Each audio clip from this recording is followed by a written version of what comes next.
let's be honest. When you think of golf, you probably think of quiet greens, maybe some polite clapping, a relaxing way to spend a Sunday. But what if I told you that for almost 50 years in Scotland, picking up a golf club was pretty much an act of treason? That this incredibly calm pastime actually began as a dangerous, illegal threat to national security. I mean, the difference is just night and day, right? On one side, you have the game we know today, all professional and calm, and on the other, you have its 15th century ancestor, this chaotic, outlawed activity that could literally get you thrown in jail. So how on earth did we get from a criminal act to a professional sport? And that's really the big question here, isn't it?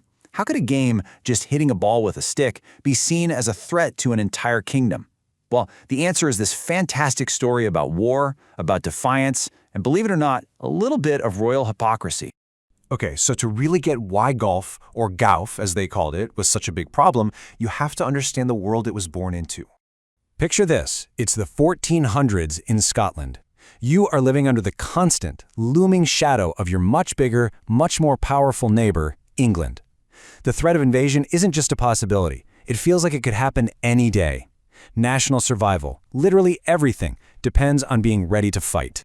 And in medieval warfare, the longbow was, it was the weapon of mass destruction. A well-trained army of archers could completely decimate an invading force before they even got close. For Scotland, this wasn't just some nice advantage to have, it was their entire defense strategy.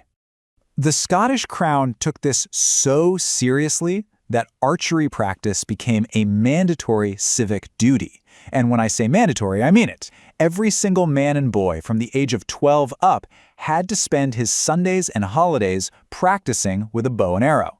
This was about creating a nation of expert marksmen.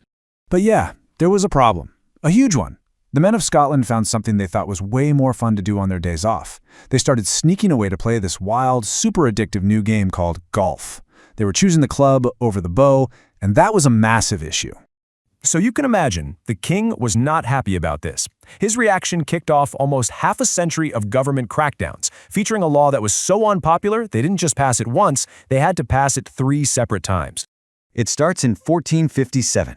King James II orders that golf be utterly cried down, basically completely banned.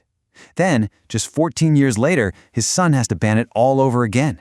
And then, another 20 years after that, King James IV makes the ban even stricter, adding threats of fines and actual jail time. This was a decades-long battle between the government and the people. So why did the law keep failing so spectacularly? Well, the answer is actually really simple. The people just didn't listen. They flat out ignored the king because the game was just too much fun, too addictive. They were willing to be outlaws for a few hours out on the links. So after decades of being this illegal, almost treasonous activity, the game of golf was saved. And it was saved by the most unlikely person you could possibly imagine. None other than the royal hypocrite himself. So 2 things happened. The first was political. In 1502, King James IV, the same guy who threatened golfers with prison, he signed something called the Treaty of Perpetual Peace with England. All of a sudden, that constant threat of invasion pretty much vanished, and so did the desperate need for constant archery practice. But that's not the whole story. We have to remember, this was the king who had gone on record calling golf an unprofitable sport. Publicly, he was its biggest opponent. But then, later that very same year, this little entry pops up in the royal treasury records. It shows a payment made to a bow maker, of all people, and what for? For a custom set of, you guessed it, golf clubs for the king himself. Turns out, he'd secretly given the game a try and was now completely hooked. And you know what happens next. The moment the king becomes the country's #1 golfer, the entire perception of the game changes, like overnight. All that stigma just evaporated. The bans were quietly forgotten, and golf was officially here to stay. And just like that, the game completes this absolutely incredible journey. It goes from being a treasonous distraction for peasants to a defiantly popular illegal game to the king's own secret obsession, and finally, it earns that famous title, the Sport of Kings. And that legacy of defiance had a huge impact down the line. A few decades later, you get Mary Queen of Scots, becoming a passionate golfer. She's even credited with possibly coining the term caddy. Legendary courses like St. Andrews were formally established. And you know, none of that would exist if those first players had just obeyed the law. So the next time you see a golf course, don't just see a quiet park. See it as a monument to rebellion.